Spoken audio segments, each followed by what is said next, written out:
Hello and welcome back to the channel. We've been off the road for, I don't know, maybe a week or so. Had a little bit of family vacation time, kind of a mini vacation time. And now it's time to get some maintenance done on Daisy. So we've got a couple of things going on. It's due for an oil change, so we're going to do an oil change. We're also going to replace these shocks, these RANCHO shocks. Over the last, I don't know, couple months, it's been getting worse. When I hit potholes, the front end wants to kind of walk across the road. So the front shocks are getting wore out. They're not leaking, which is surprising. Usually you'll see oil leaking down them, letting you know that they're bad. But either these shocks are internally bad, or they're just not up to the task for doing this job.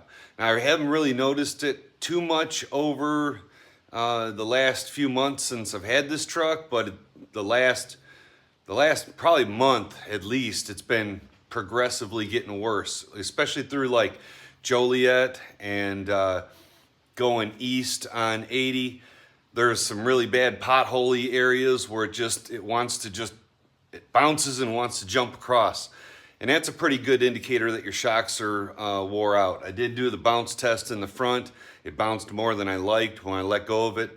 But when it hits a bunch of potholes and wants to try to walk across, then that's typically saying that your shocks either are bad or they just aren't up to the task. So, gonna replace these with some Bilstein 5100 series that are specifically valved for towing. So they're a little bit heavier duty. These aren't the kind of things that you'd want to stick in here if you were going to just daily drive this thing for a super cushy ride kind of thing. But these ones are valved. The rears are a little bit stiffer than the fronts, but the fronts are also stiffer than stock. So we're going to throw these Bilsteins in here. I'm not sure if I'm going to leave this rubber boot on here or not. This one is... And the reason, okay, there's a reason that I sometimes take these boots off. On my Jeep, the big Jeep, I always take the boots off. And the reason is mud goes in through the top and it fills this thing up, and then the mud collects at the bottom because it's got a zip tie on here that holds it tight at the bottom. These Ranchos are actually open at the bottom. Oop. They're actually open at the bottom, so they don't actually collect any gunk there. It can get out. But I like to be able to see that seal area and be able to wash around there when I need to and make sure that there's not any corrosion or rocks and salt and crap like that that's building up right where this body comes up and it's just a shaft coming out of here. There's a seal right there. And I like to keep the dirt off that seal. So leaving it open allows that to happen. This boot only has a couple of little breather tubes or breather holes down here that can get plugged up pretty fast. And if you're in mud and things like that, this can get packed full of mud. I've seen them almost solid all the way up with just mud and rocks and crap like that. So sometimes I take them off. I might leave them on this one because it's actually sealed at the top and it doesn't have the breathers at the top. Some of them have the breathers at the top, and then when you go through deep water, they fill up with muddy water. That doesn't make any sense to me. And then as you work them, it's supposed to squirt the water out, but it doesn't really work that way. But the Bilstein 5100 series, especially if you can select your valving, are a great shock. They're not great for, these 5100 series are not the best for if you're going to be doing high-speed off-road stuff. So like if you got it in a Jeep or some other off-road buggy where or you're going to be going a lot faster off-road, because they are monotube design, so they don't cool as well, but they'll do well in potholes and things like that. If you are going to go off-road with your vehicle and you want that high-speed dampening and the heat dissipation, then you want to get the 51, I think it's the 5160s. They've got a remote reservoir and they cool the oil a whole lot better, and then you don't get shock fade. So we're gonna slap these babies in there and and see how they run. Hopefully it'll be better than these old Ranchos. I don't know how old these ones are. These came with the vehicle. I didn't put them on there. I would have never put Ranchos on a daily driver tow vehicle. But we're gonna switch over to one of my favorites, the Bilsteins. I've got them on my big Jeep too, but I've got a different style. I've got the 5160s or 5150s in the big Jeep with the reservoir and all that. One thing to note is that these shocks are gas charged. There's a band around here. You cut this band off and the shocks will expand. Now some people think that pressure actually carries weight. It doesn't. That pressure forces another piston down on top of the oil and makes it so that the piston can't mix with any of the gas charging that's in there and foam up. It just keeps everything packed in there so you don't get foam inside your shock. That's what gas charged shocks do. When you take this off and it expands really a lot taller, then that's not actually adding weight carrying capacity to the shock. A shock doesn't carry any weight, none. Well, I guess with the gas charging it might hold 1.5 pounds or something, but they don't carry weight. So you could take the shock completely out of the vehicle and then put the tire back on, sit it back down on the ground, and it will sit completely level just the way it was when there was a shock in there. So if you see a vehicle that's sagging, that's not because it needs shocks. That means it needs springs.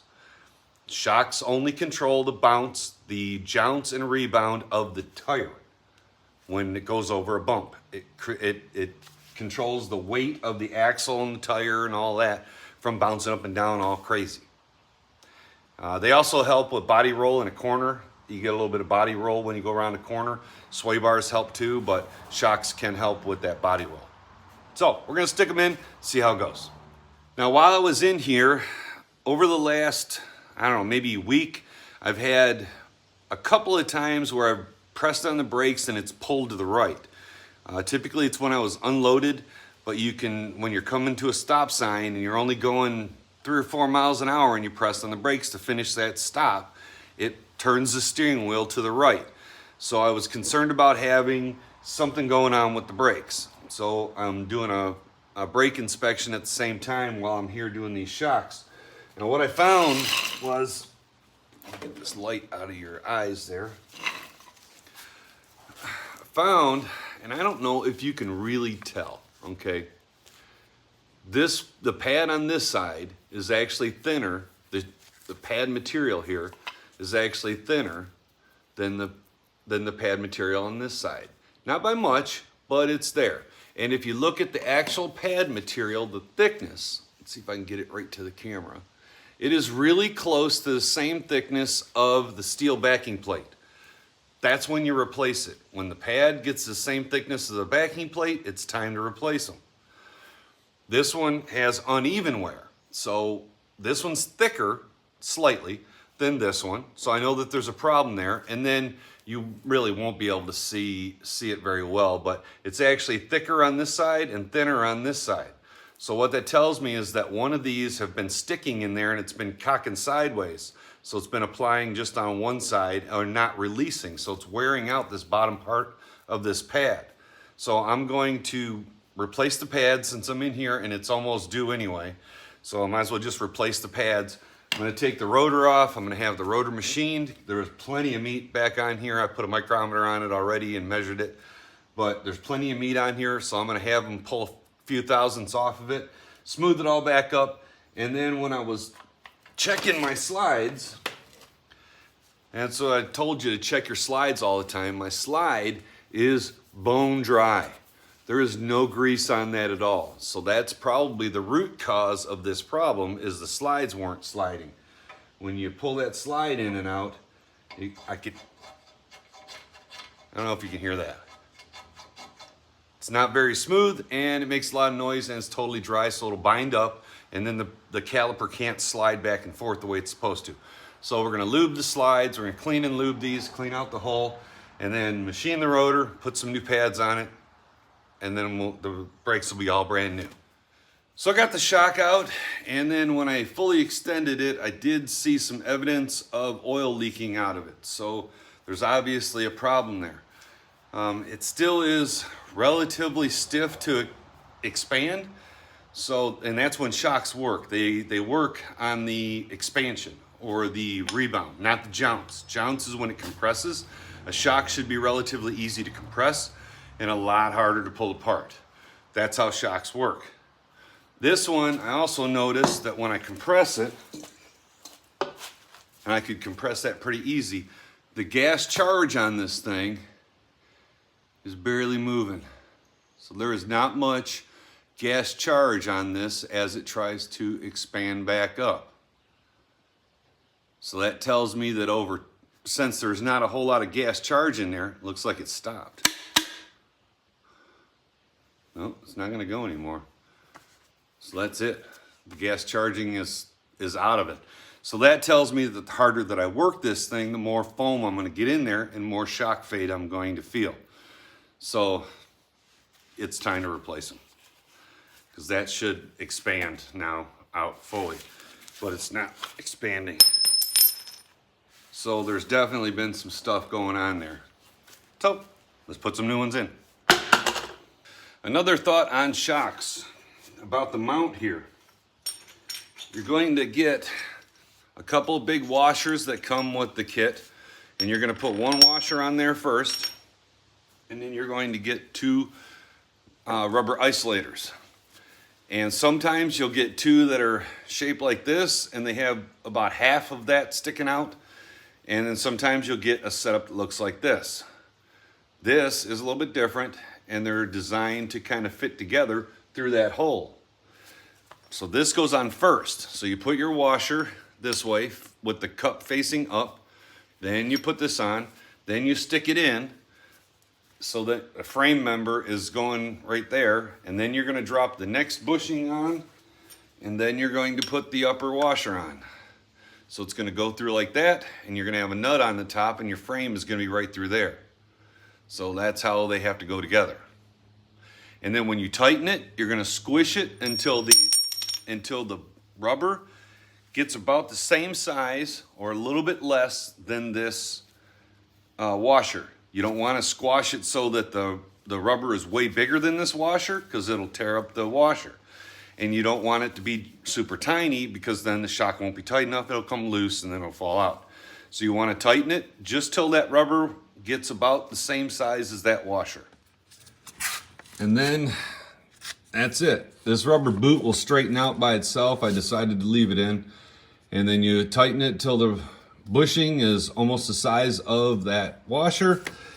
And then all that's left is a little harness that has to go on top of the shock up there. And that's it. There's a bolt at the bottom, one bolt down here, pulled it out with an impact. It's got a little tab back here, holds a nut. Different vehicles will be different ways, but just pulled this bolt out, called it good. The way that I got the shock in there is I stuck it in the upper hole first with the washer and the bushing on there. And then I pushed up on the shock until I got it lined up here, then stuck this bolt through. That's the easiest way to do it.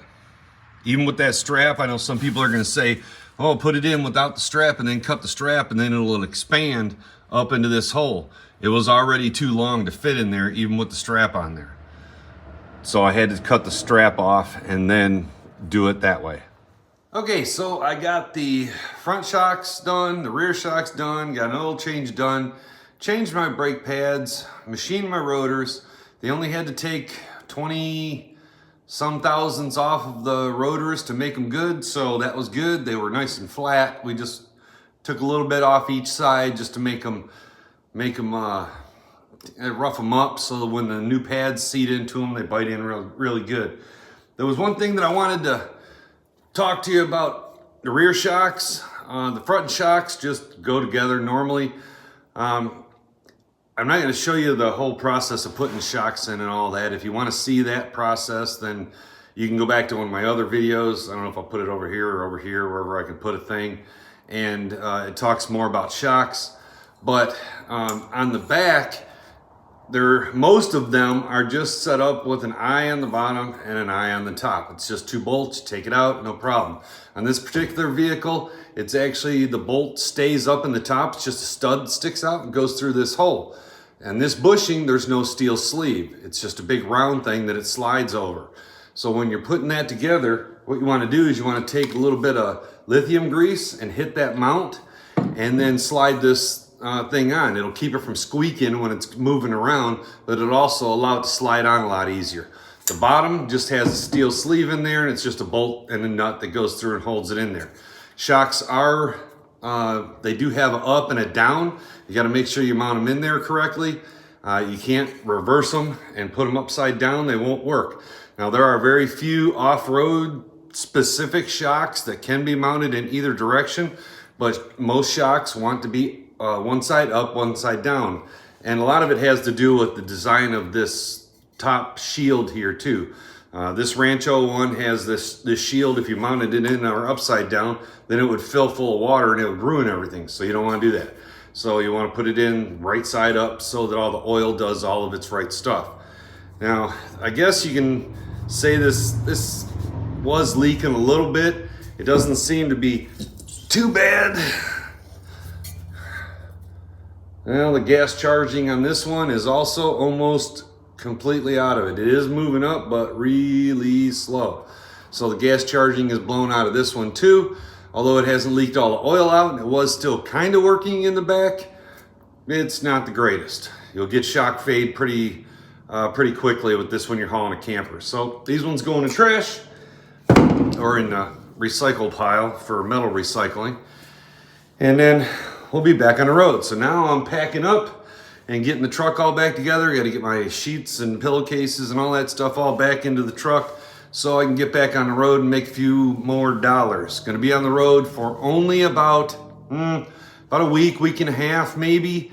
And then I'll be back home and then going on a longer vacation with my family with our camper. We're going to be traveling around. So won't be any videos really popping out over with all that stuff. Might see something on Facebook post up with some different things that we're seeing out there. But other than that, we're just going to hit the road as soon as we can get one of these loads.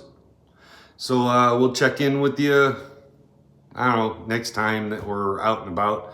I know there's not a whole lot of technical stuff in this video, but hey, if you want to see more of my videos, then click the subscribe button, click the like button, leave a comment down below, and as always, have safe travels, and I hope to see you on the road.